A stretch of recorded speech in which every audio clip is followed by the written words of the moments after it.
Okay friends, ఈ video వచ్చేసి మనకి పొటాటో తోటి చారు అండి, రసము ఏదైనా అనుకోవచ్చు. సో మనకి టేస్ట్ అయితే పప్పు కట్టు ఉంటుంది కదా, మనం పప్పు నీళ్ళతోటి చేస్తాము, సేమ్ అలాగే ఉంటుంది. దానికి మించి తక్కువ అస్సలకే ఉండదు. సో ఫస్ట్ వచ్చేసి మనము ఆలుని తీసేసుకొని పీల్ చేసేసుకొని చిన్న చిన్న పీసెస్గా చేసేసుకొని బాయిల్ చేసేసుకొని వాటిని స్మాష్ చేయాలి.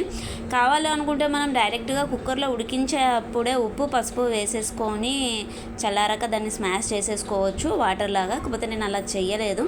సో తర్వాత చల్లారిపోయాక స్మాష్ చేసేసి ఒక బౌల్లో తీసేసుకొని అందులో కొన్ని వాటర్ పోసేసి అందులో ఉప్పు పసుపు వేసేసి బాగా కలిపేసి తర్వాత దాన్ని స్టవ్ పైన పెట్టేసి కొంచెం సేపు మరిగించాలి. 1 to 2 minutes అలా మరిగించేసేయాలి. మరిగించేసి మనము పోని పెట్టేసుకోవాలి. సో ఇది యాక్చువల్గా వచ్చేసి మనం పప్పు లేకుండా పప్పు కట్టు అన్నట్టు దాల్ తడక వితౌట్ దాల్ అని అంటారు. సో కాకుంటే ఇక అది కరెక్ట్ కాదు కదా అని చెప్పేసి మేము ఆలు రసం పొటాటో రసం అని చెప్పేసి పెట్టేసాం అన్నమాట.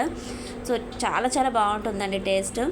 So okay friends, bye. ఉందాం ఇంకా మరి. ఛానల్ని సబ్స్క్రైబ్ చేసుకోండి, పక్కనే ఉన్న బెల్ ఐకాన్ని ప్రెస్ చేయండి. మేము పెట్టేటువంటి వీడియోస్ మీకు నోటిఫికేషన్ రూపంలో వస్తాయి. Okay friends, bye.